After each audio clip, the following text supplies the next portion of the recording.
Hello everyone and welcome back to the Horror Hut. Now, I know a lot of you use these videos to sleep, so before you drift off I thought it would be a fun idea if everyone can leave a comment to let me know where you are listening from in the world. Also like and subscribe if you are enjoying the episodes. Right, let's get comfy and relax and let's begin.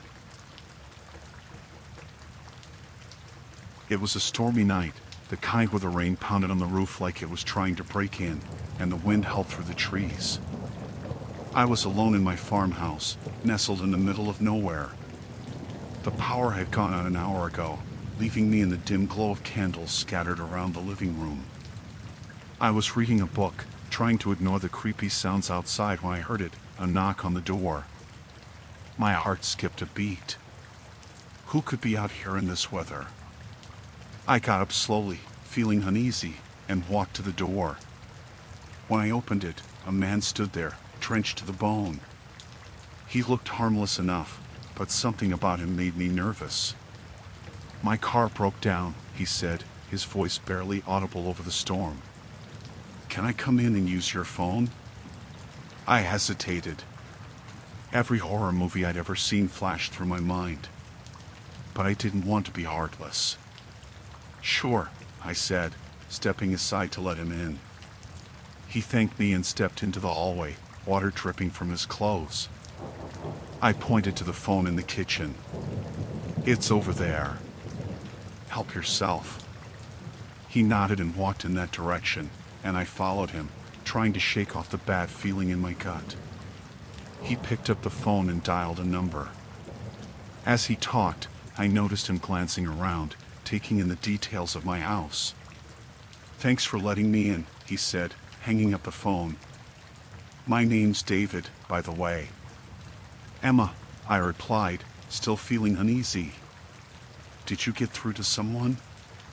"Yeah, my friend will be here in about an hour," he said. "Mind if I wait here?" I didn't like the idea, but what choice did I have? "Sure, make yourself comfortable," I said, trying to sound more at ease than I felt. He sat on the couch, and I offered him a towel, which he accepted gratefully. We made small talk for a bit. He seemed normal enough, but then he started saying things that set off alarm bells. "You've got a really nice place here," he said, looking around. "I've always liked old farmhouses like this. Your family must have had it for generations." My blood ran cold. How did he know that? "Yeah," I said cautiously. "It was my grandparents." He nodded, like he already knew. "I bet it has some interesting stories," he said, his eyes locking onto mine in a way that made me feel like he could see right through me. I forced a smile. "Yeah, it does. But it's just me here now." David's smile widened, but it didn't reach his eyes. "That must get lonely sometimes." I felt a chill run down my spine. "Not really," I lied. "I like the peace and quiet." He leaned back, seeming too comfortable. "You must be really brave, living out here all alone." The way he said it made my skin crawl. I stood up, needing to put some distance between us. "Can I get you something to drink?" "Coffee, tea?" "Coffee would be great," he said, his eyes following me as I moved to the kitchen. I started the coffee maker, my mind racing. I needed to get him out of here. When I turned back, he was standing in the doorway, watching me. "You've got a lot of family photos," he said, nodding toward the hallway where the pictures hung. "Yeah," I said, my voice tight. "Lots of memories." He stepped closer, and I fought the urge to back away. "It's funny," he said softly. "I feel like I know this place. Like I've been here before." My heart was pounding now. "Maybe you drove by sometime," I said, trying to sound casual. "Maybe," he said, but his smile told me he didn't believe it. "Or maybe it's just so welcoming." I forced a laugh. "Yeah, I guess so." The coffee finished brewing, and I poured him a cup, my hand shaking slightly. As I handed it to him, he grabbed my wrist. "Thanks, Emma," he said, his grip tightening. "You're really kind." I pulled my hand away, my heart racing. "You're welcome," I said, stepping back. "Your friend should be here soon." He took a sip of the coffee, his eyes never leaving mine. "I hope so," he said. "I wouldn't want to overstay my welcome." I smiled, but inside I was panicking. I needed to get him out of here. "You know, the storm's letting up," I said. "Maybe you should wait outside, so you don't miss your friend." He didn't move. "It's still pretty rough out there," he said. "I'm sure you don't mind me staying a bit longer." I was running out of options. "Actually, I do," I said, trying to sound firm. "I'm really tired and need to get some sleep." He put down the coffee cup and stood up, his smile gone. "That's too bad," he said, his voice low. "I was hoping we could get to know each other better." Fear shot through me. "Please, just go," I said, my voice shaking. He took a step toward me, and I backed up until I hit the counter. "Emma, don't be like that," he said, his eyes cold. "We were just starting to have fun." I grabbed a knife from the counter, holding it between us. "Get out," I said, my voice steady now. He raised his hands, smirking. Okay. No need for that." He backed away slowly, his eyes never leaving mine. I followed him to the door, the knife still in my hand. "Go," I said again. He opened the door and stepped outside, the rain still pouring down. "I'll be seeing you, Emma," he said, his voice a chilling promise. I slammed the door and locked it, my hands trembling. I watched through the window as he walked away, disappearing into the night. I didn't sleep at all that night, too afraid he might come back. When morning finally came, I called the police and told them everything. They promised to keep an eye on the area, but I knew I wouldn't feel safe for a long time. That night changed everything. I wasn't just a farmer living in a quiet old house anymore. I was a survivor, and I would never let my guard down again.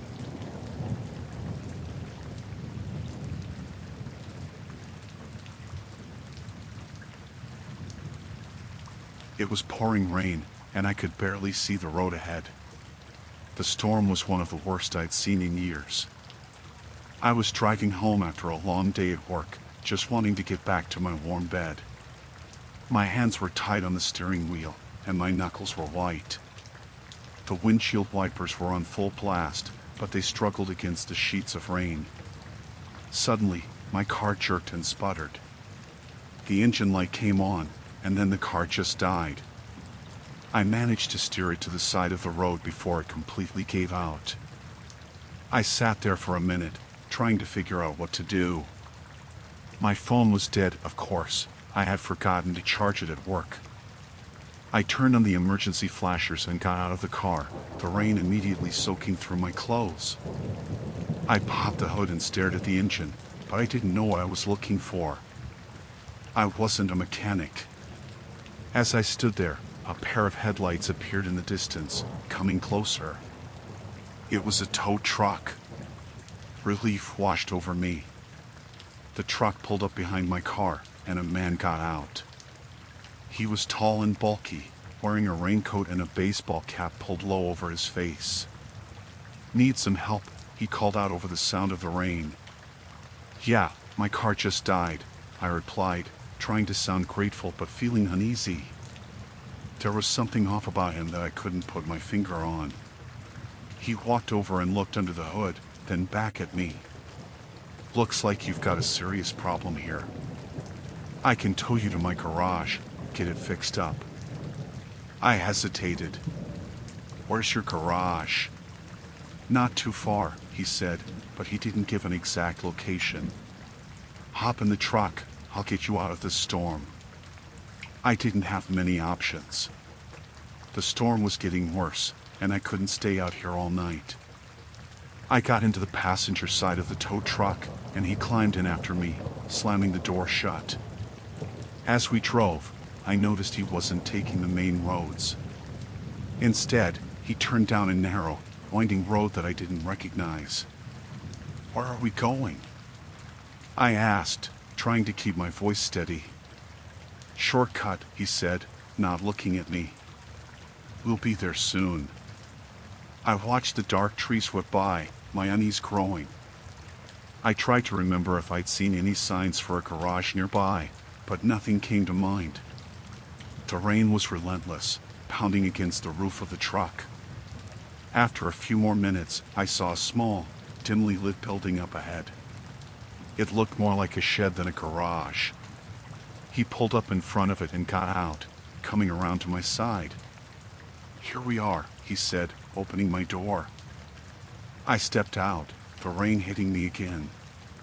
The place looked deserted. No lights on inside, no other cars. "This is your garage?" I asked, doubt creeping into my voice. "Yeah," he said. "Come on in, I'll show you." Every instinct told me to run, but where would I go? I followed him inside. The inside was even worse.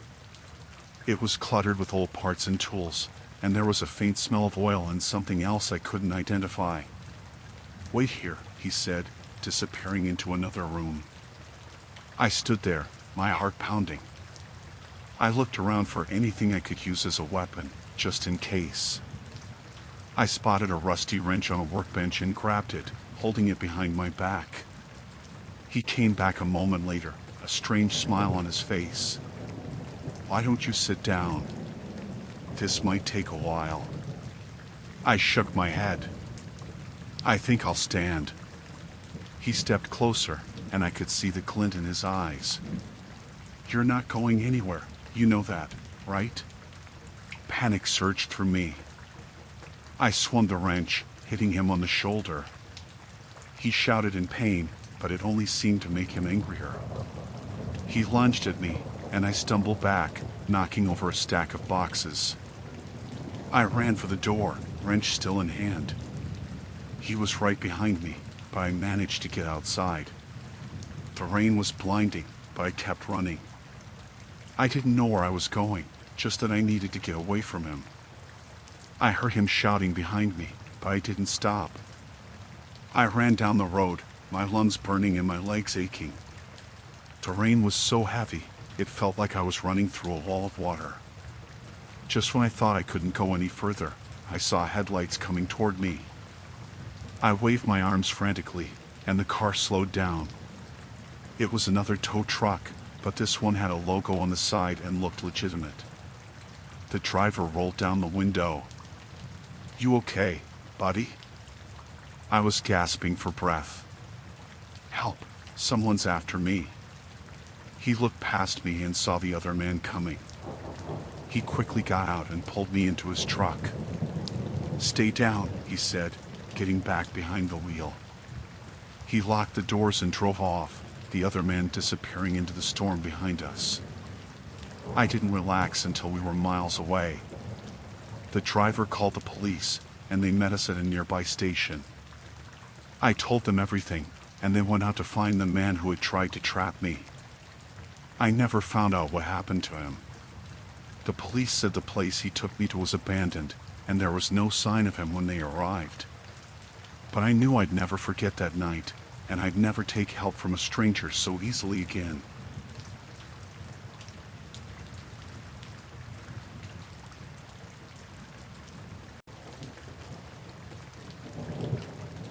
The rain started just after we arrived at the cabin. Jenny, Alex, Rachel, and I had planned this weekend getaway for months. It was supposed to be a break from our hectic lives, just a couple of days to relax, play games, and catch up. The cabin was cozy, tucked away in the woods, perfect for what we needed. By nightfall, the storm had turned fierce. The wind howled, and the rain hammered the windows. We had a fire going in the fireplace, the only light in the room since the power had gone out. We huddled around, telling stories and laughing, trying to ignore the weather outside. Around 10 p.m., there was a knock on the door. It was so unexpected that we all jumped. I exchanged a look with Jenny, then got up to see who it could be. Through the peephole, I saw a man, soaking wet, shivering. He looked desperate. I cracked the door open, keeping the chain on. "Can I help you?" "I'm sorry to bother you," he said, his voice shaking. "My car broke down a mile back. Can I come in and use your phone to call for help?" My gut told me something was off. There's no phone service up here, and the power's out. His eyes darted around, like he was thinking. "Please, I just need to get out of the rain." Jenny came up behind me. "Maybe we should let him in, just for a bit." Reluctantly, I unchained the door. The man stepped in, water pooling on the floor around him. He looked around the cabin, and I noticed his eyes lingered on each of us a bit too long. "Thank you," he said. "I'm Tom." We introduced ourselves, though I felt uneasy. He sat by the fire, warming his hands. "It's really coming down out there," he said, trying to make small talk. "Yeah," Alex replied. "We're lucky we got here before it started." Tom nodded, then looked at me. "You sure there's no phone service? Not even a landline?" "No, nothing," I said. "We're pretty isolated here." Rachel, who had been quiet, finally spoke up. "What happened to your car?" Tom hesitated, then said, "Hit something in the road, maybe a branch. Engine just died." Rachel looked at me, her eyebrows raised. I knew she was thinking the same thing I was. His story didn't add up. I walked through a storm to a cabin with no guarantee of help. I decided to test him. "We have a radio in the back. Maybe you can get a signal and call for help." Tom's face twitched, but he smiled. "That would be great, thanks." I led him to the back room, where we kept the old radio. As he fiddled with it, I noticed something sticking out of his coat pocket. It looked like a piece of paper, but I couldn't make out what it was. "Weird that your car died so suddenly," I said, trying to keep my voice casual. "Where were you heading?" "Just passing through," he replied, not looking up from the radio. His answers were too vague. I needed to talk to the others without him hearing. "Let me check on the others," I said, and quickly left the room. Back in the living room, I whispered to Jenny, Alex, and Rachel. "Something's wrong. His story doesn't add up." Rachel nodded. I thought the same thing. He seems too calm. "What do we do?" Alex asked, glancing nervously at the hallway. "We need to stay together," I said, "and watch him closely." Tom came back out, shaking his head. "No luck with the radio. Looks like I'm stuck here until the storm passes." We nodded, trying to act natural. But the tension was thick. We played a game of cards, Tom joining in. Every time he looked away, we exchanged worried glances. Something about him was definitely off. After a while, Tom excused himself to use the bathroom. As soon as he was out of earshot, Rachel leaned in. "We need to search his stuff. See if we can find anything." "Agreed," I said. "Alex, keep an eye on him." Rachel and I slipped into the back room. We found his coat and searched the pockets. There was a piece of paper, folded up. When we opened it, our blood ran cold. It was a map of the area, with our cabin circled in red. There were notes scribbled on it, timing, how many people, the layout of the cabin. "This isn't random," Rachel whispered. "He planned this." We heard footsteps and quickly put the paper back. Tom reappeared, looking at us suspiciously. "What are you doing?" Just checking something, I said, trying to stay calm. Tom's smile didn't reach his eyes. Everything okay? Yeah, fine, I replied, moving past him. We should get back to the others. Back in the living room, I discreetly showed Jenny and Alex the map. Their faces went pale. We knew we had to act fast. Tom was dangerous, and we were trapped with him. We needed a plan. I whispered to Jenny and Alex, telling them to follow my lead. Rachel distracted Tom with questions while we gathered supplies, anything we could use as weapons. A heavy flashlight, a kitchen knife, a fireplace poker. Tom was getting impatient. What's taking so long? He asked, eyes narrowing. Just a minute, I said, trying to sound casual.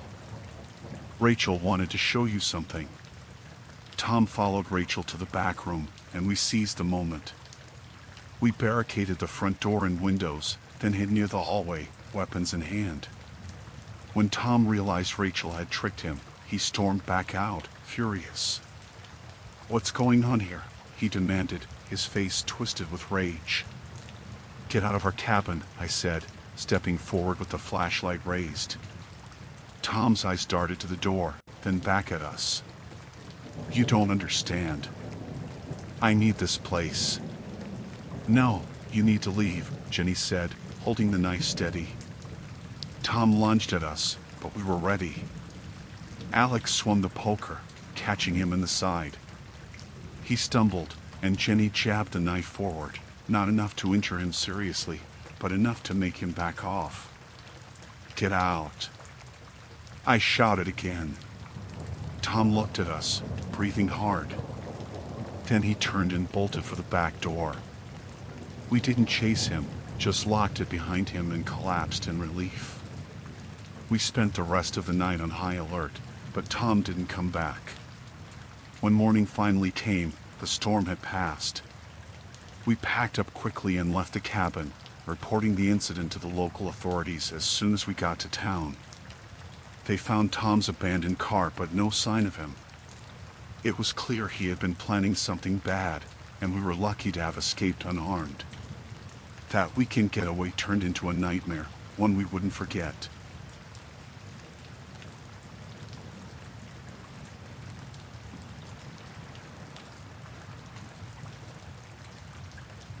I decided to spend a few days at my family's beach house. I wanted some time alone, away from the chaos of the city. The weather forecast said there'd be a storm, but I didn't mind. I liked the sound of rain and waves crashing. It felt peaceful. The first night, the wind started picking up. By the time I went to bed, the rain was hitting the windows hard. I could hear the ocean roaring. I pulled the covers up and tried to sleep, but the storm kept me awake. Around midnight, I heard a loud crash outside. I got up and looked out the window. Through the sheets of rain, I saw a small boat had washed ashore. 2 men were stumbling out of it. They looked soaked and desperate. I wasn't sure what to do. Part of me wanted to help, but another part was cautious. I decided to go downstairs and see what was happening. I grabbed a flashlight and opened the back door. The wind almost knocked me over. The men saw my light and started waving. Please, we need help, one of them shouted. I couldn't hear him well over the storm, but his voice sounded desperate. I waved them over. They ran to the house, shivering and soaked. I let them in and shut the door behind them. Thank you, one of them said, catching his breath. Our boat got caught in the storm. Do you have a phone we can use? The other man asked. No service out here, I said. But you can dry off and warm up inside. They nodded, looking around the house. Something about their gaze made me uneasy, but I tried to shake it off. I got them some towels and let them dry off by the fireplace. As they warmed up, I asked them what happened. We were out fishing, the first man said. Got caught in the storm and couldn't make it back. Yeah, the other man added, then our boat hit something and started sinking. We barely made it to shore. I nodded, but something felt off. Their stories seemed too simple. They were looking around the house too much, like they were casing the place. What's your name? I asked, trying to keep things calm. I'm Mike, and this is Jeff, the first man said. I'm Chris, I replied. You're welcome to stay until the storm passes. They thanked me again, but the tension was thick. I offered them some dry clothes and food. As they changed, I noticed they both had tattoos that looked like prison ink. My unease grew. We sat in the living room, the storm raging outside. I tried to make small talk, but they were evasive. They kept glancing at each other, like they were silently communicating.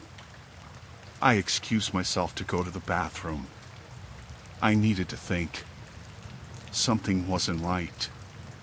I decided to call the local police station. There was a landline in the house, and I hoped it still worked. As I dialed, I heard footsteps behind me. I turned to see Mike standing in the doorway, watching me. What are you doing? He asked, his tone cold. Just checking on something, I lied, hanging up the phone. Mike's eyes narrowed. You're not calling anyone, are you? No, I said quickly. Just checking if the phone works. He didn't look convinced but stepped back. I knew I had to be careful. I went back to the living room, trying to act normal. Jeff was looking through the kitchen cabinets. Got any booze? He asked. No, sorry, I said. Just water and soda. He grunted, clearly annoyed. The atmosphere was getting worse. I could feel their hostility growing. The storm outside was relentless. It felt like it would never end. I needed to find a way to get these guys out of my house. I decided to try and reason with them. Look, I said, trying to sound calm. You're welcome to stay until the storm passes, but I need to know you're not going to cause any trouble. Mike and Jeff exchanged glances again. Mike smirked. We're not here to cause trouble. Just needed a place to stay. His tone was sarcastic, almost mocking. I didn't believe him. I needed a plan. I decided to try and get them to leave voluntarily. If you're not comfortable here, there's a small town a few miles down the road, I said. They might have a place you can stay. Jeff laughed. You really think we're going out in this storm? I felt trapped. The tension was thick, and I knew I had to be careful. I decided to try and keep them distracted until the storm passed. I suggested we play a game to pass the time. They agreed, but their interest seemed fake. As we played, I kept thinking about how to get out of this situation. I needed to stay alert and ready to act if things went south. The hours dragged on, the storm showing no signs of letting up. Suddenly, Mike stood up. I need to check something outside. I felt a surge of panic. What do you need to check? Just something with the boat, he said, heading for the door. I knew I couldn't let him go alone. I'll come with you, I said. He turned, a cold look in his eyes. No need. Stay here. I followed him anyway, grabbing my flashlight. As we stepped outside, the wind almost knocked us over. I could barely see through the rain, but I followed Mike to the boat. When we reached it, he turned to me. Why are you really out here? I told you, I wanted to help, I said, trying to keep my voice steady. He stepped closer, his expression menacing. I don't believe you. Before I could react, he lunged at me. I dodged, the flashlight slipping from my hand. We grappled in the mud, the storm raging around us. I managed to push him off and ran back to the house, slamming the door behind me. Jeff was waiting inside, his expression cold. "Where's Mike?" "He's staying with the boat," I lied, trying to catch my breath. Jeff didn't look convinced. "You're hiding something." I needed to act fast. "We should wait for the storm to pass, then you can both leave." Jeff's eyes narrowed. "We're not going anywhere." I knew I had to get help. I moved towards the phone, but Jeff blocked my way. "You're not calling anyone," he said, his voice low and threatening. I felt a surge of fear. These men were dangerous, and I was trapped. I needed a plan. I decided to try and lure Jeff outside, away from the phone. "I think there's something wrong with the boat," I said, trying to sound convincing. "Mike might need help." Jeff hesitated, then nodded. "Let's go." I followed him outside, my heart pounding. As we neared the boat, I saw Mike struggling in the mud, trying to get up. Jeff rushed to help him, and I took my chance. I ran back to the house, grabbed the phone, and dialed the local police. My hands were shaking, but I managed to explain the situation. They said they'd send someone right away. I locked the doors and waited, my heart racing. I knew it was only a matter of time before Mike and Jeff came back. I needed to stay hidden until help arrived. I heard footsteps on the porch, followed by banging on the door. "Let us in," Mike shouted. I stayed silent, hiding in a closet. The banging grew louder, more desperate. I heard the sound of glass breaking and knew they were inside. I held my breath, trying to stay calm. The minutes felt like hours. I prayed the police would arrive soon. Suddenly, I heard sirens in the distance. Mike and Jeff stopped searching, their footsteps growing frantic. They knew their time was up. The police arrived, bursting through the door. They found me hiding and quickly apprehended Mike and Jeff. I felt a wave of relief wash over me.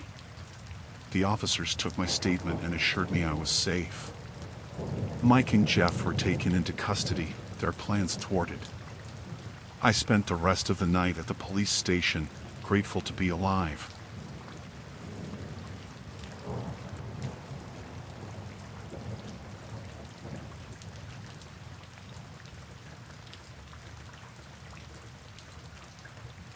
The storm hit harder than I expected. I was driving back home after a weekend visit to my parents, and the rain started coming down in sheets.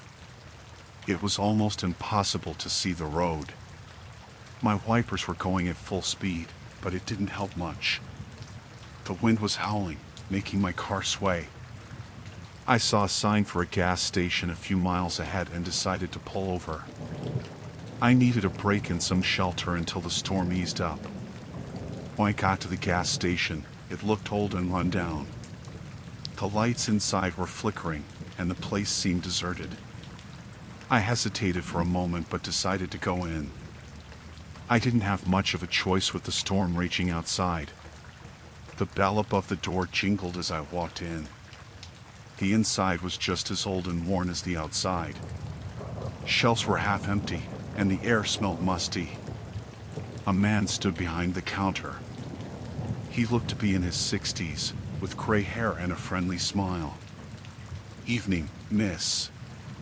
"Quite a storm out there," he said.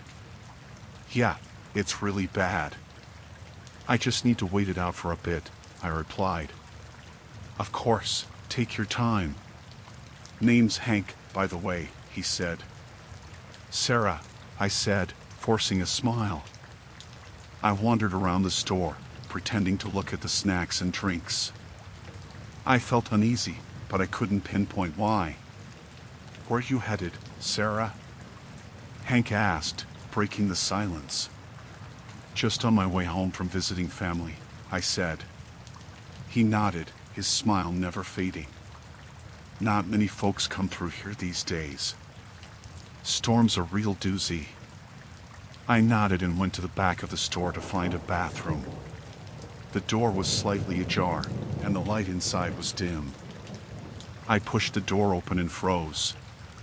There were chains bolted to the wall, with cuffs hanging from them. The sight made my stomach churn. I backed out slowly, trying not to make any noise. When I got back to the front, Hank was still smiling, but there was something unsettling about it now. "Everything all right?" he asked, his eyes narrowing slightly. "Yeah, just couldn't find the bathroom," I lied. "Right over there," he said, pointing to the door I had just come from. I nodded, pretending I didn't see anything. "Thanks, I'll just wait here until the storm passes." His smile widened, but it didn't reach his eyes. "Sure thing." I tried to act normal, but my mind was racing. I needed to get out of there.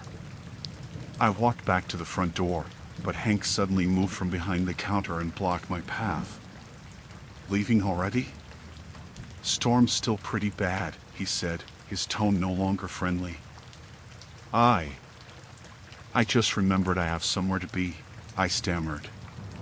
He stepped closer, and I could see a glint of something dangerous in his eyes. "I insist you stay. It's not safe out there." I backed away, my heart pounding.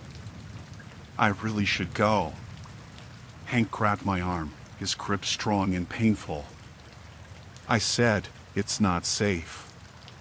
Panic surged through me.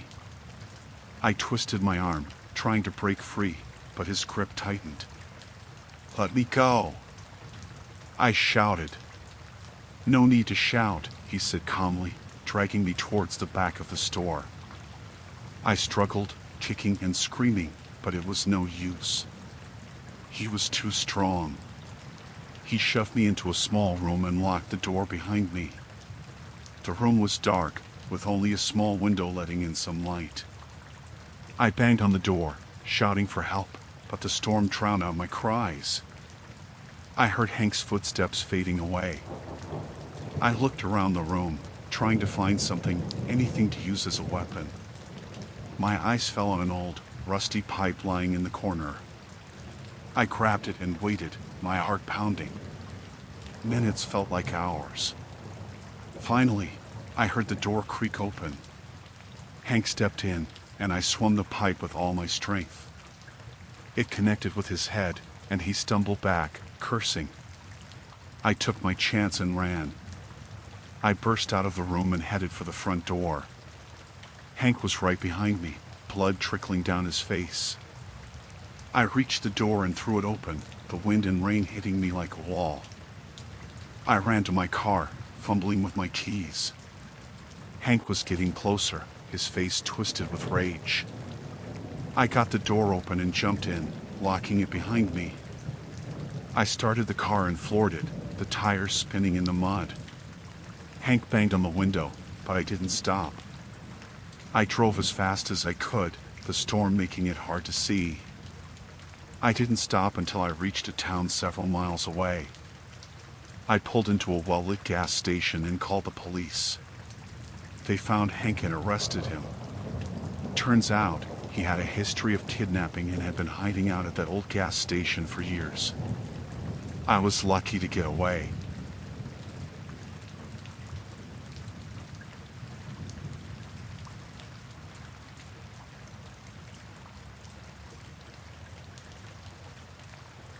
I was working the night shift at the mountain lodge, just like any other night. It was quiet and the snow was falling outside, covering everything in a thick, white blanket. The lodge was almost empty, with only a few guests who had turned in early. I was at the front desk, doing some paperwork, when I heard a faint knocking on the door. I looked up, a bit surprised. We didn't usually get visitors this late, especially in this weather. I walked over to the door and saw a man standing outside. He was dressed in a heavy coat and looked completely lost. His face was pale, and his eyes were wide with fear. I hesitated for a moment but decided to open the door. "Hey, are you okay?" I asked, letting him in. He nodded, shivering. I got lost in the woods. My car broke down a few miles back, and I've been wandering around for hours. I felt a pang of sympathy for him. The weather was brutal, and being stuck out there could be dangerous. Come in, warm up. Do you need anything? Coffee, maybe? Yes, please, he said, his voice shaky. I led him to the small lounge area and went to make some coffee. When I returned, he was sitting by the fire, staring into the flames. I handed him the cup, and he took it with trembling hands. Thank you, he said, taking a sip. I'm Kevin, by the way. Nice to meet you, Kevin. I'm Mike, I replied. What were you doing out there so late? He glanced up at me, his eyes dark and intense. I was visiting a friend, but I got lost on my way back. Then my car broke down, and, well, here I am. There was something off about his story, but I couldn't put my finger on it. I decided to let it go for now. Well, you're safe here. We can call a tow truck in the morning. He nodded, but his gaze didn't leave the fire. I went back to the front desk, but I couldn't shake the uneasy feeling that had settled in my stomach. I kept an eye on Kevin as he warmed up by the fire. After a while, he got up and started pacing around the lounge. His movements were jerky, almost frantic. I watched him, trying to figure out what was going on. Suddenly, he stopped and looked straight at me. Do you have a phone I can use? He asked, his voice tense. Sure, there's one right here, I said, pointing to the phone on the desk. He walked over and picked up the receiver, but then he just stood there, staring at it. I could see his hands shaking. Is everything all right? I asked, growing more concerned. He slammed the receiver down and backed away, his eyes wild. No, nothing is all right. They're after me. My heart started pounding. Who's after you? He didn't answer. Instead, he started mumbling to himself, his words too low for me to understand. I took a step back, trying to figure out what to do. I needed to keep him calm and find out what was going on. Kevin, you need to calm down. You're safe here. No one is going to hurt you, I said, trying to sound soothing. He shook his head violently. You don't understand. They're everywhere. They're coming for me. I glanced around, feeling the panic rise in my chest. There was no one else here, just us.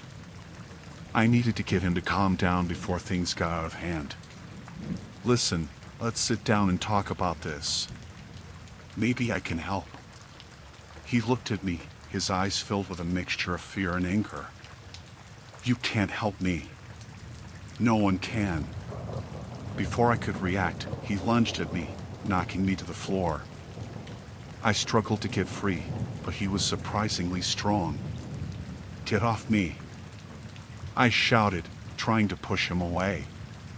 He pinned me down, his face inches from mine. They're coming for you too, he whispered, his breath hot and stale. I finally managed to shove him off and scrambled to my feet. He was on the floor, breathing heavily. I grabbed the phone and dialed 911, my hands shaking. I need help. There's a man here, and he's out of control, I said, my voice trembling. The operator assured me that help was on the way. I kept my distance from Kevin, watching him carefully. He was muttering to himself again, his eyes darting around the room. I could hear the sound of sirens in the distance, and relief washed over me. When the police arrived, Kevin didn't resist. They took him away, still mumbling about people coming after him. I gave my statement to the officers, explaining what had happened. They assured me that he would get the help he needed. After they left, I sat down, trying to process what had just happened. The lodge was quiet again, the only sound the crackling of the fire. I couldn't shake the feeling of unease that lingered in the air. I knew I would never forget that night and the look in Kevin's eyes.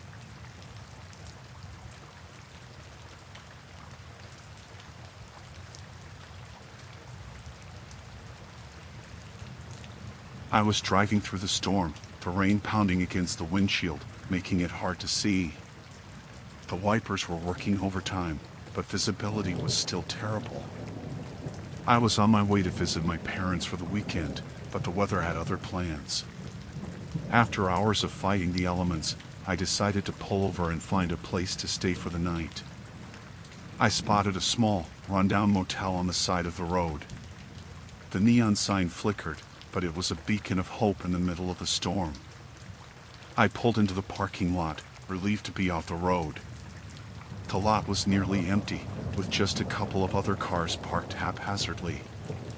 I grabbed my bag and hurried inside, the rain soaking me to the bone in the few steps it took to reach the door. The lobby was dimly lit, with old, worn-out furniture and a musty smell. The man behind the counter looked up as I entered, a broad smile spreading across his face. "Welcome. Need a room for the night?" he asked, his voice overly cheerful for the late hour. "Yes, please," I replied, shivering from the cold and the wet clothes clinging to my skin. "You're in luck, we have plenty of vacancies." "I'll get you set up in one of our best rooms," he said, grabbing a key from the wall behind him. He handed me the key with a number on it and pointed me down the hallway. "Room 12, just down that way. If you need anything, don't hesitate to call the front desk." I thanked him and made my way to the room, feeling a bit uneasy but too tired to care. I unlocked the door and stepped inside. The room was small but clean, with a bed, a dresser, and a small TV mounted on the wall. I dropped my bag on the bed and went into the bathroom to change out of my wet clothes. After changing into something dry, I felt a bit better. I turned on the TV, hoping to find some news about the storm, but the reception was terrible. The screen flickered with static, and I could barely make out any images. Frustrated, I turned it off and decided to get some sleep. I climbed into bed and pulled the covers up, trying to ignore the feeling of unease that had settled in my stomach. Just as I was about to drift off, I heard a faint clicking sound. It was so quiet that I almost thought I imagined it, but then it came again. I sat up, listening intently.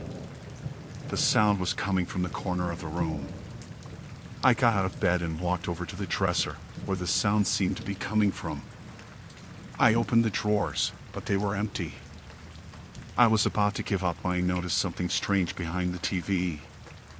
There was a small, black device mounted on the wall, almost hidden from view. I reached up and pulled it off, realizing it was a camera. My heart started pounding as I looked around the room, spotting another camera in the corner near the ceiling. Panic set in as I realized I was being watched. I quickly grabbed my bag and headed for the door, but as I reached for the handle, it turned from the other side. The manager stood there, his smile now gone, replaced with a look of cold calculation. "Is everything all right?" he asked, his voice eerily calm. I forced a smile, trying to hide my fear. Actually, I was just about to come to the front desk. "I think there's a problem with the room." He stepped inside, blocking the door. "What kind of problem?" he asked, his eyes narrowing. I took a step back, my mind racing. I found something.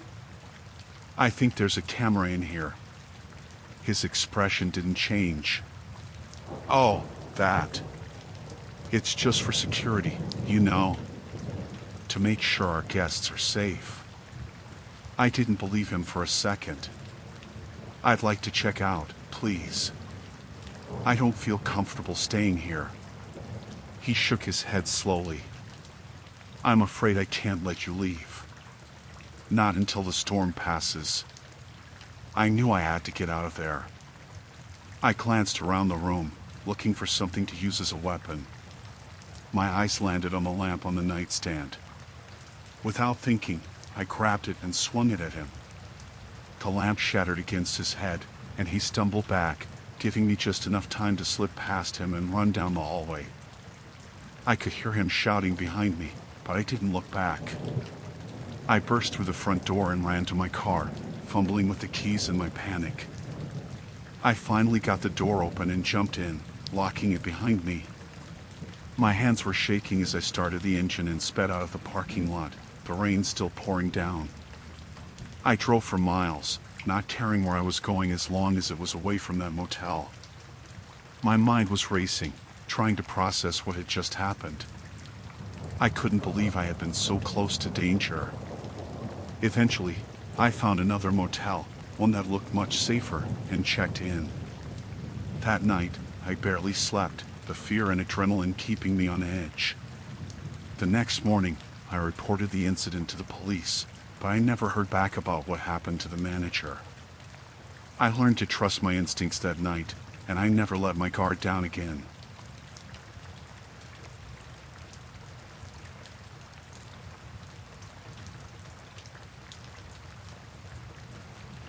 The storm hit us hard about an hour into the ferry ride.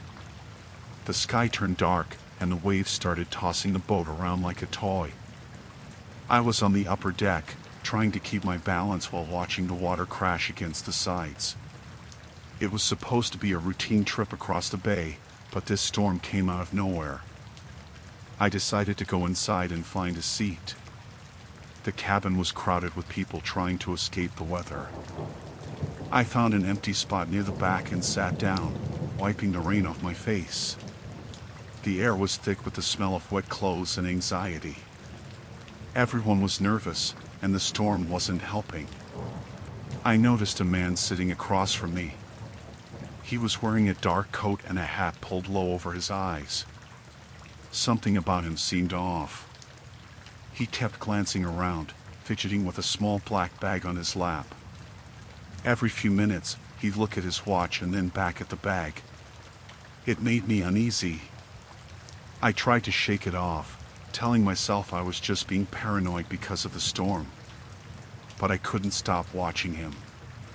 He looked around again, and this time our eyes met. He quickly looked away, stuffing the bag under his seat. That's when I knew something wasn't right. I got up and moved closer, pretending to stretch my legs. From my new spot, I could see the bag better. It was partially open, and I caught a glimpse of wires and a small device inside. My heart started pounding. I knew I had to do something, but I didn't want to draw attention to myself. I decided to find a crew member. I walked towards the front of the cabin, trying to act casual. I spotted a crew member near the entrance, talking to a couple of passengers. I waited until he was alone, then approached him. "Excuse me," I said, keeping my voice low. "I need to talk to you. It's important."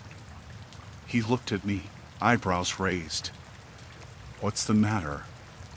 "There's a man back there," I said, nodding towards the back of the cabin. "He has a bag with some kind of device in it. It looks dangerous." The crew member's expression changed. He glanced towards the back, then back at me. "Stay here," he said. "I'll take care of it." He walked away quickly, and I watched as he approached the man. The man saw him coming and grabbed the bag, standing up. I couldn't hear what they were saying, but the man was shaking his head, trying to walk away. The crew member blocked his path, and that's when the man shoved him and started running. Panic erupted in the cabin. People were screaming and trying to get out of the way. I followed the man, pushing through the crowd. He ran down a narrow corridor, heading towards the lower deck. I didn't know what I was doing, but I couldn't let him get away. I caught up to him just as he reached the stairs. He turned and saw me, his eyes wide with fear and anger. He reached into the bag, and I saw the glint of a knife. I backed up, holding my hands up. "Stay back," he said, his voice shaking. Just stay back." I didn't move. He turned and ran down the stairs, and I followed at a distance. The lower deck was mostly empty, and the sound of the storm was louder down here. I saw him disappear into a storage room, and I knew I had to act fast. I looked around and saw a fire extinguisher on the wall. I grabbed it and crept towards the storage room. I could hear him inside, rummaging through the bag. I took a deep breath and swung the door open, spraying the extinguisher at him. He shouted and dropped the bag, trying to shield himself. I charged at him, hitting him with the extinguisher. He fell to the ground, and I grabbed the bag, running out of the room. I didn't stop until I reached the upper deck, where I found the crew member I had talked to earlier. He took the bag from me and called for backup. Within minutes, more crew members arrived and restrained the man. They searched the bag and found a homemade explosive device. The police were called, and they took the man into custody when we reached the shore. The rest of the trip was a blur. I was shaken, but relieved that it was over. The crew thanked me for my help, and I was given a voucher for a free trip as a reward. But I knew I wouldn't be taking any more ferries for a long time. The memory of that man's eyes, the fear and anger in them, still haunts me. I'm just glad I trusted my instincts and acted before it was too late.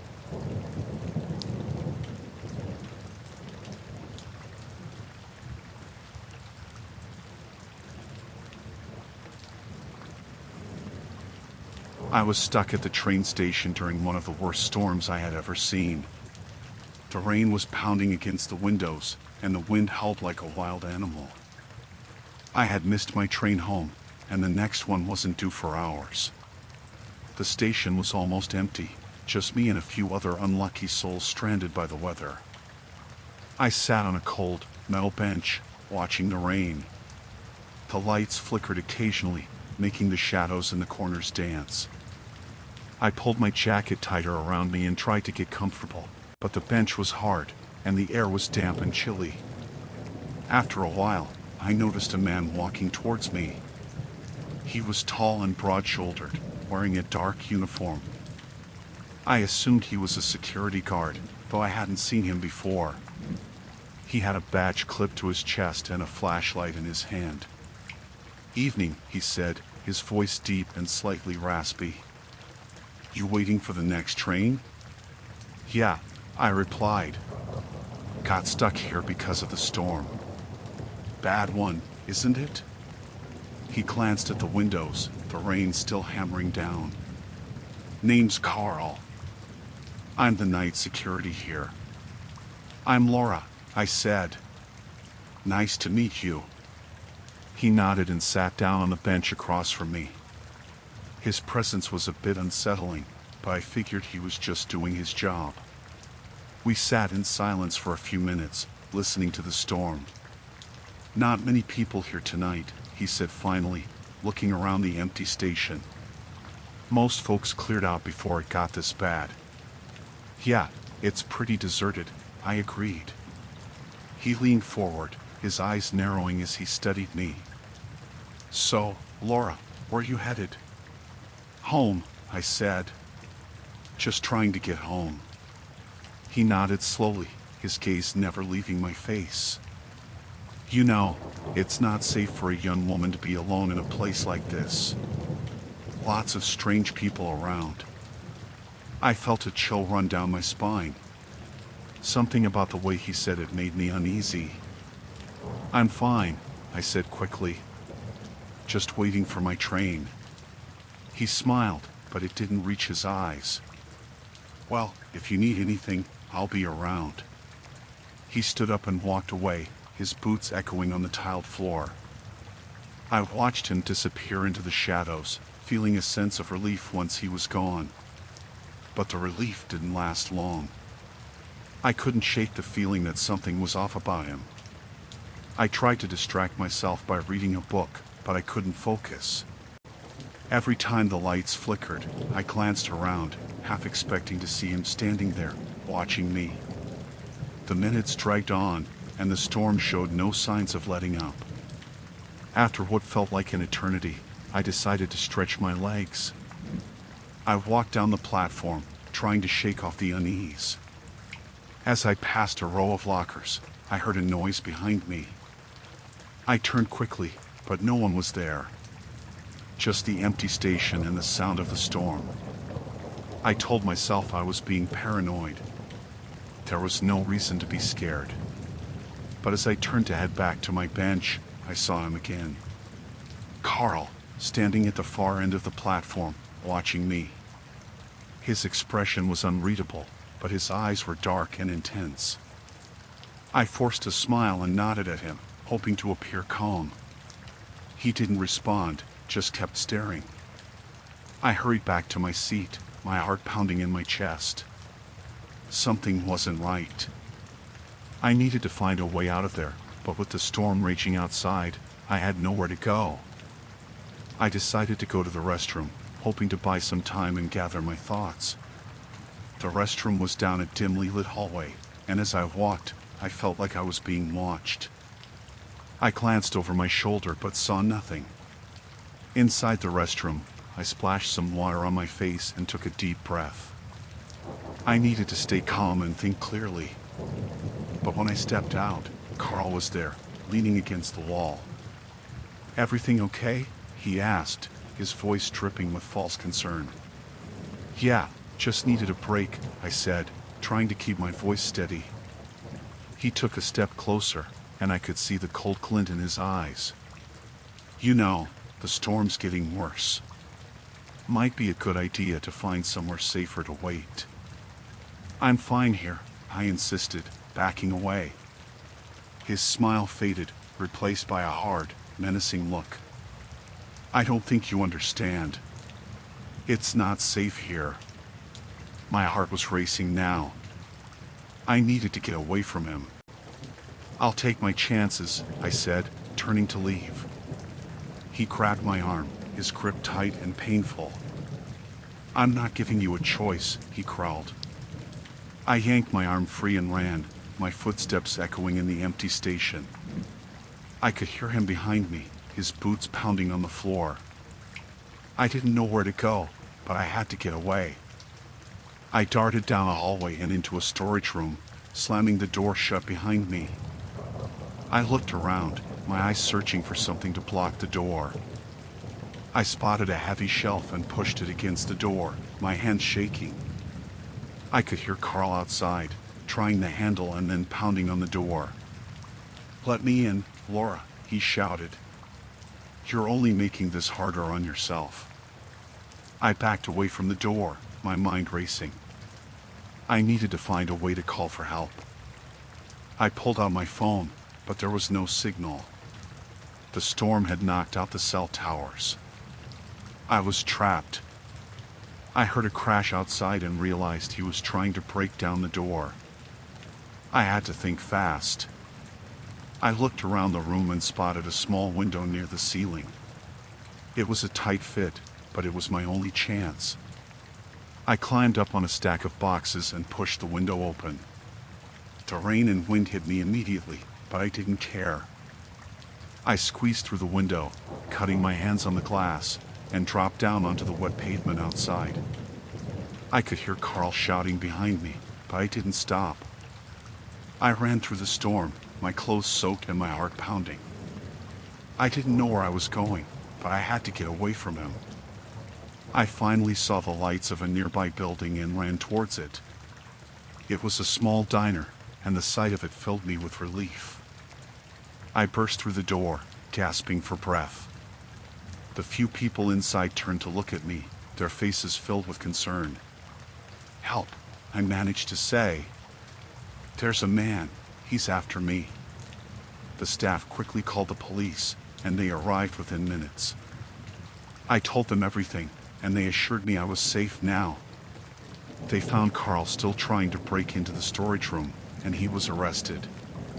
The ordeal left me shaken, but I was grateful to be alive. I never thought a simple trip could turn into a nightmare, but it did. I'll never forget the look in Carl's eyes, the fear and anger. It's something that will haunt me forever.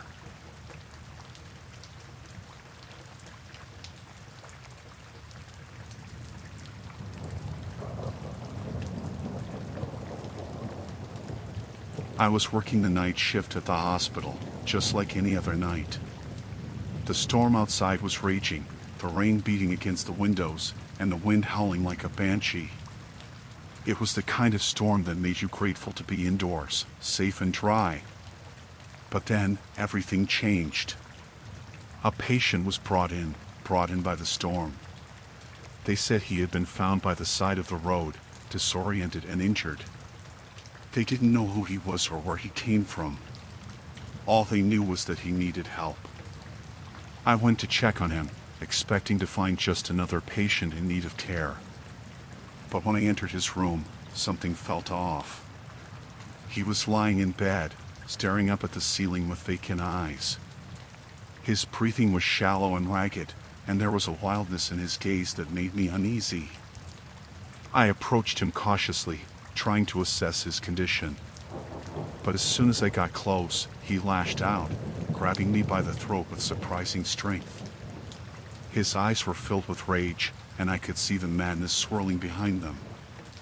I struggled to break free, but he was too strong. He pushed me against the wall, his grip tightening around my neck. I could feel the air being squeezed out of my lungs, and panic surged through me. I knew I had to do something, anything, to survive. With all the strength I could muster, I fought back, kicking and punching at him with all my might. Eventually, I managed to break free, gasping for air as I stumbled away from him. But he wasn't done yet. He lunged at me again, his fists flying, and I dodged out of the way just in time. Adrenaline surged through me as I fought to defend myself, knowing that my life depended on it. I tried to reason with him, to calm him down, but he was beyond reason.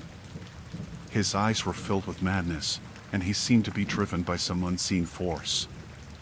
All he wanted was to hurt me, to destroy me. I knew I had to get help, but the storm outside had knocked out the power, and the hospital was in chaos. I was on my own, trapped with a violent patient who seemed intent on killing me. I backed away slowly, trying to put as much distance between us as possible. But he followed me, his movements relentless and predatory. I could see the hunger in his eyes, the thirst for blood. I knew I had to find a way out, to escape before it was too late. But everywhere I turned, he was there, blocking my path, cutting off my escape. I felt a surge of desperation as I realized that I was running out of options. I needed to think fast, to find a way to outsmart him, to outmaneuver him. And then, just when it seemed like all hope was lost, I saw it. A glimmer of light, shining through the darkness. It was a door, a way out. I made a break for it, sprinting towards the door with all the speed I could muster. He was right behind me, his footsteps echoing in the empty hallway. But I was faster. I reached the door and threw it open, stepping out into the storm. The rain lashed against my face, the wind whipped at my clothes, but I didn't care. I was free. I ran as fast as I could, not stopping until I was far away from the hospital, far away from him. I collapsed on the ground, gasping for air, my heart pounding in my chest. But I was alive. I had survived. And as I lay there in the darkness, listening to the storm rage on, I knew that I would never forget the terror of that night. The fear, the adrenaline, the desperate struggle for survival. It was a night I would never forget. And as long as I lived, I would never set foot in that hospital again.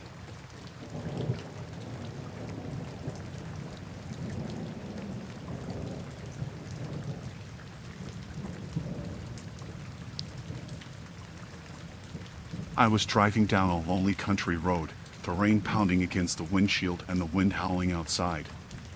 The storm was raging, and the visibility was poor. I could barely see a few feet in front of me, but I had to keep going. I was almost home, and I just wanted to get there safely. The That's when I saw him, standing by the side of the road with his thumb out. He was soaked to the bone, his clothes clinging to his skin, and his face hidden beneath the hood of his jacket. He looked like he had been out in the storm for hours, and I couldn't just leave him there. I pulled over and rolled down the window, offering him a ride. He climbed into the car without a word, his eyes hidden in the shadows of his hood. I tried to make small talk, asking him where he was headed and if he was okay, but he didn't respond. He just sat there in silence, staring out the window as the rain beat against the glass. I felt a chill run down my spine, but I brushed it off his nerves. I told myself that he was probably just tired and cold, and that's why he wasn't talking. But as we drove on, I couldn't shake the feeling that something wasn't right. He started to fidget in his seat, shifting around uncomfortably as if he couldn't get comfortable. His breathing grew heavy, and I could see the tension in his shoulders. I tried to ignore it, focusing on the road ahead, but the atmosphere in the car had changed. It was thick with tension, like a storm brewing beneath the surface. And then, out of nowhere, he snapped. He started shouting, his voice rising in anger as he accused me of all sorts of things. He said I was trying to hurt him, that I was plotting against him, that I was out to get him. I tried to calm him down, to reason with him, but he wouldn't listen. He just kept yelling, his words filled with venom and hatred. I felt a surge of panic as I realized that I was alone in the car with a complete stranger who was clearly unstable. I didn't know what to do, where to go, how to escape. I just kept driving, hoping that I could get away from him before things got any worse. But he wasn't done yet. He lunged at me, grabbing the steering wheel and jerking it to the side. The car swerved off the road, skidding across the wet pavement and crashing into a ditch. I screamed as the airbags deployed, the impact knocking the wind out of me. I tried to push him away, to fight him off, but he was too strong. He pinned me against the seat, his hands around my throat, squeezing the life out of me. I struggled to breathe, my vision blurring as darkness closed in around me. But then, just when I thought it was all over, I felt a surge of adrenaline. I kicked and thrashed, clawing at him with all the strength I had left. And finally, miraculously, he let go. I gasped for air, coughing and sputtering as I fought to regain my breath. I knew I had to get out of there, to escape before he could hurt me again. I unbuckled my seatbelt and scrambled out of the car, running as fast as I could through the rain and the darkness. I didn't stop until I was far away from him, far away from the nightmare that had almost cost me my life. I collapsed on the ground, shaking and sobbing as the adrenaline wore off and the reality of what had just happened sunk in. I was alive, but I was shaken to my core. I knew I would never forget the terror of that night, the fear of being trapped in a car with a madman.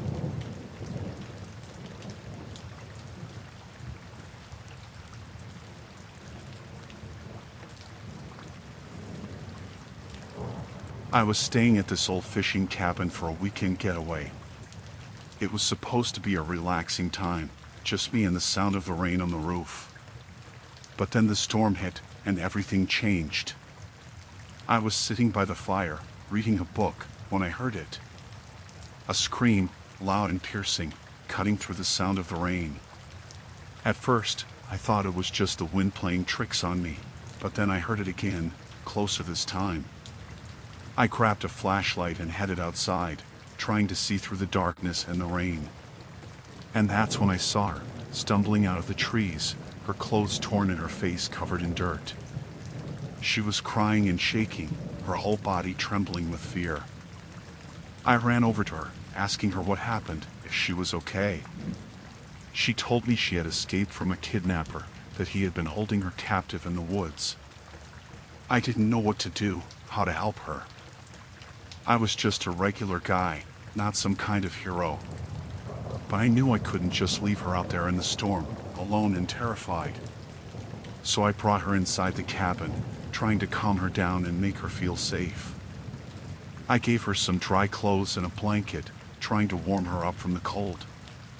As she sat there, trembling and sobbing, she told me her story. She said she had been out for a walk in the woods when a man had grabbed her from behind, dragging her into his car and driving off into the night.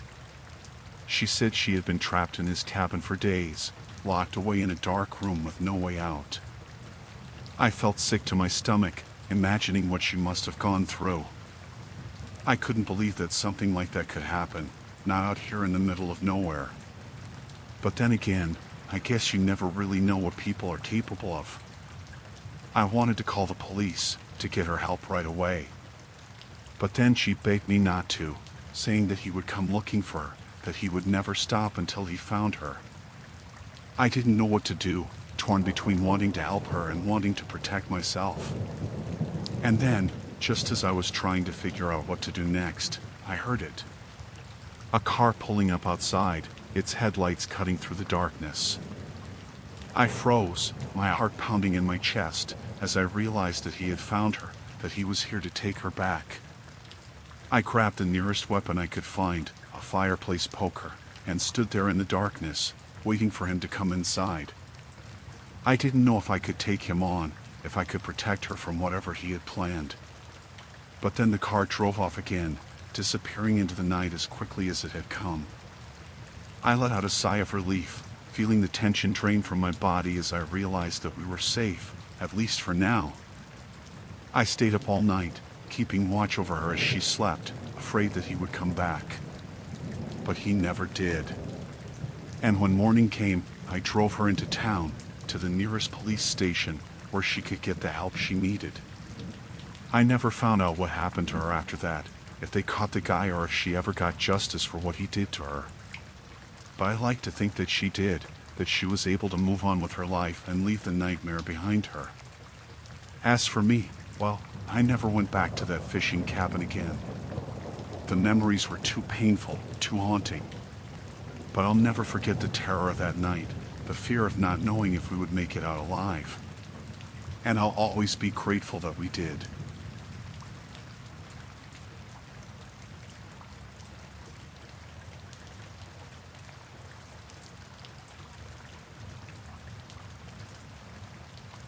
Hi, my name's Thomas and I work as a forest ranger, and there's this one time that I'll never forget. It was during a storm, one of those really bad ones that comes out of nowhere and hits you like a freight train. I was out on patrol, trying to make sure that everyone was safe and that no one was out there in the woods getting themselves into trouble. But then the storm hit, and it hit hard. The rain was coming down in sheets, and the wind was howling like a banshee. I knew I had to get back to the station, to hunker down and ride out the storm until it passed. I made it back just in time, as the rain started to come down even harder. I locked up the station and hunkered down inside, trying to wait out the storm and hoping that no one would be stupid enough to be out there in weather like this. But then I heard it, a knock on the door. I thought I must have been hearing things at first, but then I heard it again, louder this time. I cautiously made my way over to the door, trying to see through the rain and the darkness. There was a man standing there, soaked to the bone and shivering from the cold. He claimed that he had been out hiking and had gotten lost in the storm. He said he was looking for shelter, somewhere to wait out the weather until he could find his way back to safety. I didn't know what to do at first, whether to let him in or to turn him away. But then I figured that he was just some poor guy who had gotten caught out in the storm, like so many others. So I opened the door and let him inside, trying to be a good Samaritan and help him out in his time of need. But as soon as he stepped inside, I knew that something wasn't right. There was something about him, something in his eyes that made my skin crawl. It was like he was sizing me up, like he was trying to figure out if I was a threat or not. I tried to shake it off, to tell myself that I was just being paranoid. But then he started asking me all sorts of strange questions, like how many people were out there in the woods, and if I had any weapons on me. It was like he was trying to gauge whether or not he could overpower me. I started to get really nervous, my heart pounding in my chest as I realized that I might be in danger. I didn't know what to do, whether to try and kick him out or to try and placate him until the storm passed. But then he made his move, lunging at me with a knife in his hand. I barely had time to react, scrambling backwards and trying to defend myself as best as I could. It was like something out of a nightmare, like I was trapped in some kind of horror movie. I managed to grab hold of a chair and swing it at him, knocking him off balance and giving me enough time to make a run for it. I didn't stop running until I was miles away from the station, until I was sure that he couldn't follow me anymore. I called for help as soon as I could, telling them what had happened and begging them to come and get me. It felt like hours before they finally arrived, like I was trapped in some kind of endless nightmare. But eventually they found me, and they took me back to safety. I never found out what happened to that guy, whether they caught him or whether he managed to slip away into the night. But one thing's for sure, I'll never forget that night for as long as I live.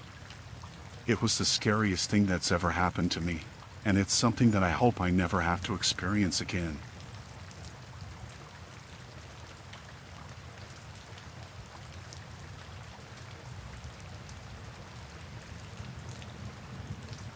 I'm the keeper of a lighthouse, and let me tell you about the scariest night of my life.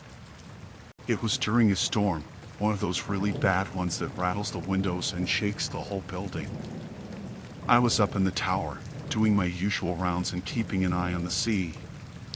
That's when I saw it, a shipwrecked sailor clinging to a piece of driftwood, desperately trying to stay afloat in the churning waters. My heart went out to him, knowing that he was in serious trouble out there.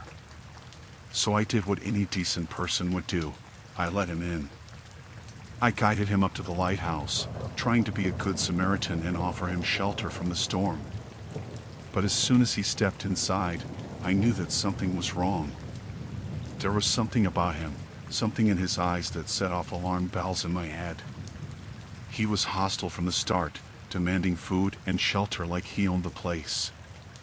I tried to reason with him, to tell him that I was just trying to help. But he wasn't having any of it, getting more aggressive by the minute. I knew I had to do something, to protect myself and the lighthouse from this dangerous man. So I tried to reason with him, to calm him down and get him to see reason. But he wasn't interested in listening, too caught up in his own anger and frustration. That's when he made his move, lunging at me with a knife in his hand. I barely had time to react, dodging out of the way and trying to defend myself as best as I could. It was like something out of a nightmare, like I was trapped in some kind of horror movie. I managed to grab hold of a nearby lamp and swing it at him, knocking him off balance and giving me enough time to make a run for it.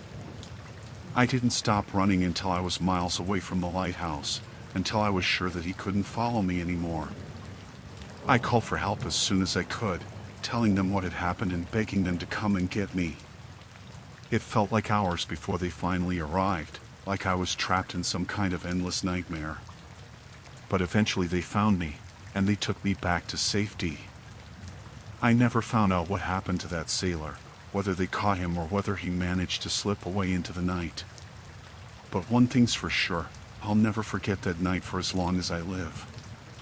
It was the scariest thing that's ever happened to me, and it's something that I hope I never have to experience again.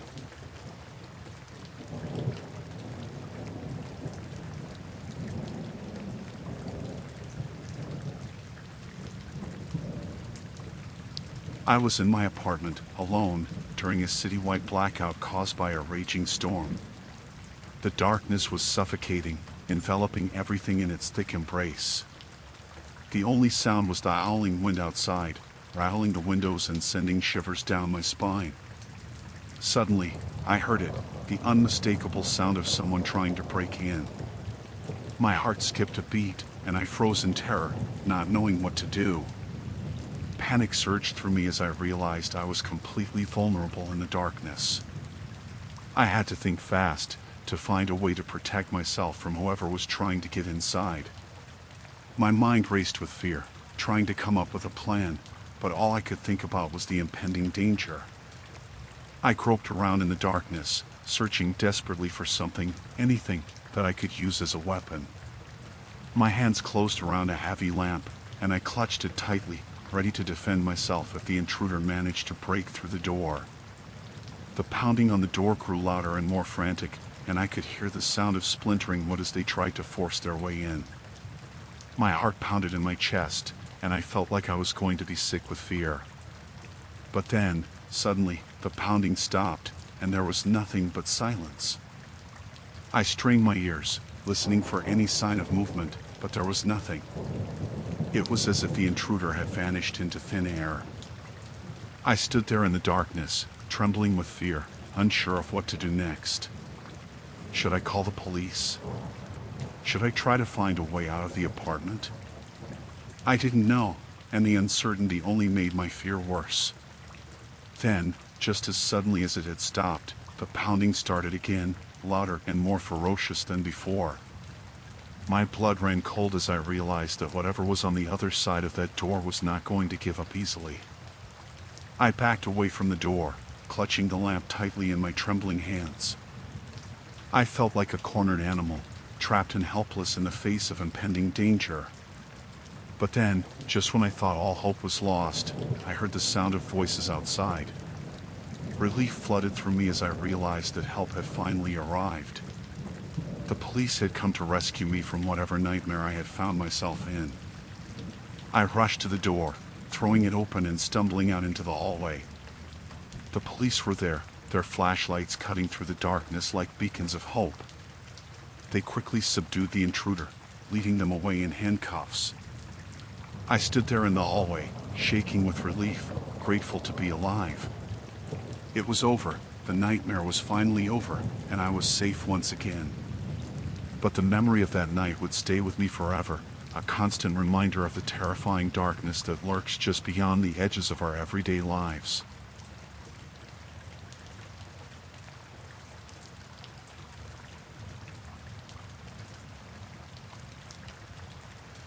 I was working the night shift as a security guard at an abandoned amusement park. It was a lonely job, but it paid the bills. The park had been closed for years, but there were still occasional trespassers who thought it would be fun to explore the empty rides and attractions. That night, a storm was raging outside, the wind howling and the rain lashing against the windows of my small office. The sound of the storm was eerie, echoing through the empty corridors of the park like the ghostly laughter of long-dead children.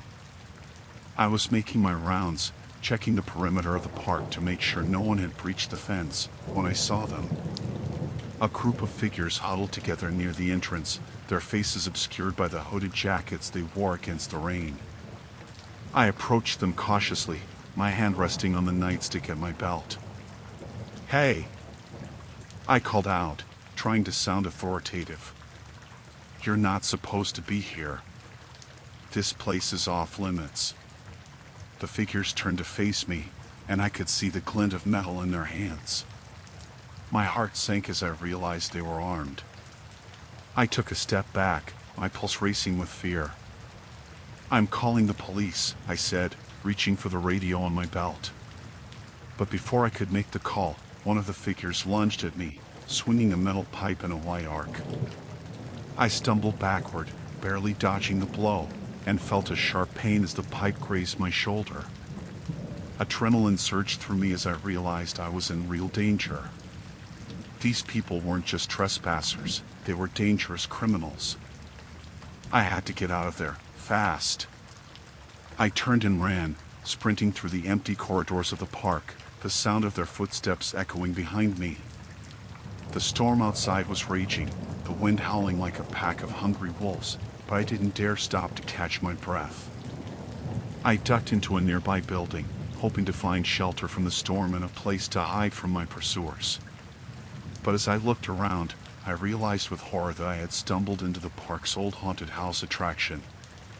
The air was thick with dust and cobwebs, and the sound of creaking floorboards echoed through the darkness. I could feel the hairs on the back of my neck standing on end as I realized I was completely alone, trapped in the abandoned building with no way out. I stumbled through the darkness, my heart pounding in my chest, searching desperately for a way to escape. But every door I tried was locked tight, and the windows were boarded up, leaving me completely cut off from the outside world. I could hear them getting closer, their footsteps growing louder and more menacing with each passing moment. I knew I had to find a way out, or I would be at their mercy. Suddenly, I saw a glimmer of light up ahead, a small crack in the wall that led to the outside. I rushed toward it, my heart racing with hope, and squeezed through the opening just as the sound of footsteps reached a fever pitch behind me. I stumbled out into the storm, the rain pelting against my face like icy needles. I didn't stop running until I reached the safety of my car, and even then, I didn't dare to look back. I drove away from the abandoned amusement park as fast as I could, my heart still pounding in my chest.